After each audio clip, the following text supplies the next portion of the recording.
Welcome to the 2015 edition of Spanish Forks Fiesta Days. I'm Natasha Lockhart. With me to talk about Fiesta Days is City Councilman Richard Davis, Karen Bradford, the Assistant Director of the Parks and Recreation Department, and Steve Money over Rodeo and Fairgrounds. Welcome, everyone. Thanks. Welcome. Thank you. Thank you. Well, let's just get started here with a little bit of a history lesson. How did Fiesta Days start? Many years ago. many years ago. They started with the Black Hawk celebration in 1935. Oh, wow. That was a little before my time. And it grew into a celebration, and the church got involved more so and wanted to parade and other stuff with it. The first rodeo was in 1942, and it started evolving to today. Wow. Well, you win the prize for the history lesson today. Well, he was here then. Oh, that's the problem. These he was two. truly here then. So we're going to come back to this a little bit later, but let's just touch on what it's kind of evolved into from that time, like how things have been added. I mean, you have a one-day celebration, and now we have this celebration that spans 3 weeks of all sorts of activities. You know, we've had some great Fiesta Days throughout the years.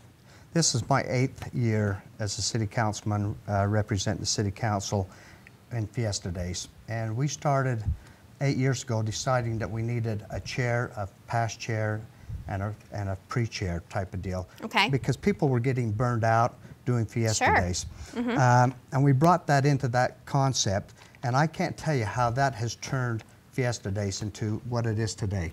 Is that right? Yeah. I mean, because every new chair person that we have brings in new ideas. Mm-hmm. And so all of a sudden, Fiesta Days has just turned into a 2-week celebration almost. Mm-hmm. And new things are going on, and we are busy and having fun things. And it brings everybody in, doesn't it? Everybody has something to do with it. And I just can't tell you how wonderful that's been. And our chair people that we've had through the last 8 years have been absolutely wonderful. But like Richard said, they all bring a new event, and they want something exciting and new, and they just want to get back to the community, and it just grows, and everybody feeds off of it. Well, and then you have events that return year after year. Mm-hmm. Yeah. For the 10K, we're in the 38th year, Oh my goodness. and the 21st year of the mile run.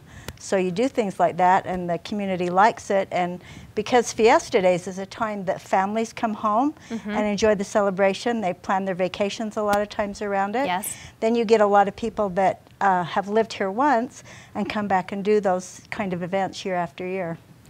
But you know what's wonderful about it is it's all volunteer. Mm-hmm. Everybody that's doing this is volunteer that's making this such a wonderful event. No other city does this. Mm-hmm. It's unreal. People will come up to me at the League of Cities and say, how does Spanish Fork do this? We had to pay somebody to be our chair people for this year. And we go, it doesn't happen because we just have such wonderful people that live in Spanish Fork that want to make Spanish Fork what it is. Isn't that true? That's there wonderful. is just the hugest sense of community. So when essentially does the planning start? The month after Fiesta Days is over, we debrief and decide what we could fix, what needs to improve, and then the planning starts in September of the next year. Wow. It really does take Yeah. an entire year. Yeah. So let's talk a little bit about your department in particular. So Parks and Recreation, and maybe are there any new events that we should be aware of this year? We don't have, well, we have one big change in one of our events, not a new event, but the race that we've done for 38 years, we're doing a big change with the route change. We'll still start at Canyon View Park. Okay. We'll wind through Canyon View Park, go up towards the golf course, down through the golf course, but then we'll come back and connect onto the new river trail. Mm-hmm. And we're so excited about that because we don't have to worry about traffic on roads, and the only place that they'll have to be careful crossing is right there at Poplar Lane. Mm-hmm. Other than that, it'll all be on trails and be completely safe. And we feel we're excited about that, plus the fact that the river trail is beautiful. Right. I think they're going to love it. But we need to run through Canyon View Park and a little bit through the golf course in order to spread them out. Another new change with the race is we're having the starting pad at the the chips start at the beginning, before we've only had the guns start. So they can spread out as much as they want, because the timing doesn't start until they cross the pad at the beginning. So that'll also help.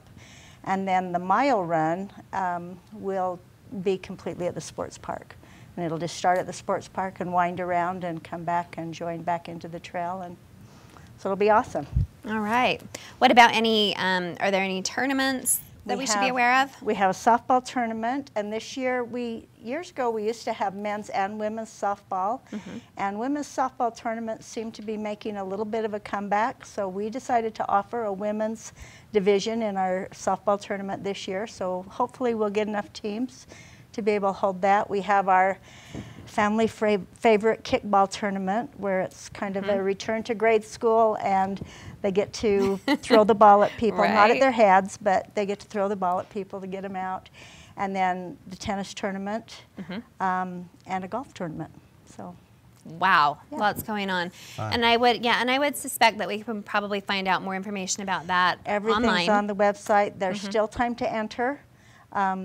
All of these things, there's entry forms and online registration for the races, and then all the other entry forms are on the website. Right, okay. So I'm sure there's deadlines for all those sorts of things. So check the website for that, and then you're also holding the program book. Yeah, everybody should have it. Everybody should have it. And so look through your junk mail, make sure you don't throw it away, because it has it has all the details. And then right in the middle, there is a calendar that just gives starting times and when all of the events fall. So it really is a good layout to just pull out of the middle and stick on your fridge and be able to, so you don't miss anything. Yes, it's a great reference guide. So make sure that you didn't throw it away and that you're putting that somewhere accessible, so you're checking all of the events. All right, your turn. Let's talk about rodeo events. Oh, I think I know a little bit about that. We start off with our Western Heritage Parade on Monday night, July 20th at 7 p.m. And that starts down at North Park. That's where we get lined up, and then starts really there at Cal Ranch, and then comes all the way down to Main Street, all the way to the fairgrounds. And that's all non-motorized stuff in there with horses and wagons and a lot of 4-H groups and different things. And that kind of starts it off, and then we go into the rodeo each night. One thing that some people might not be aware of, I just checked my list before we come here, and we have 635 contestants. Wow, that is Now, awesome. You can't fit all of them into the performances. So we have slack every day at 2 p.m. Okay. And it's timed event slacks, and we have quite a few people that come down and watch it, but every day at 2 p.m. we start rodeoing. And then we rodeo at 2, and we do so much slack and get done about 5:30, and then we start back up at 8 o'clock each night.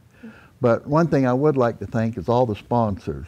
The sponsors and Spanish Fork they did an amazing job, as why our rodeo has been able to go to where it is and add the money that we have added. We're getting known as one of the top rodeos in the nation, and it's been very because of all of the sponsors that we have. And the second thing is the fans. We have the best fans that there ever is at a rodeo, and they create a lot of electricity, and if you can believe it, it makes people perform better. And even the animals, the producers will tell us that our crowd makes them animals perform better. And it's just a great setting. We do have a new producer this year that's bringing in new livestock from Freedom, Oklahoma, and from Texas coming up. And we have a new sound man that we've never had that's one of the best in the business. And we have a new announcer and new specialty acts. So this year's really going to be a change from the past, and everything will be the best for the better. How are the tickets? Are there still tickets available? Yes, we have plenty of tickets for every single night. We would love to make this another sellout from all 4 nights, We have 35 consecutive, and we'd like to make it another sellout year. The tickets are going, and if they want them good seats, they go to the Spanish Fork's webpage or to SF City Tick, and you can purchase your tickets right there on your own computer and print them out right there and come and enjoy the fun. Wow, and it's just an awesome venue too. We were talking a little bit about that before. Very, very blessed with that venue, very blessed. A guy called me today from Preford that works there that heard about it, said it was one of the best facilities in the nation. I can so- definitely believe that. I'd also like you to touch on one thing for the folks that maybe don't know.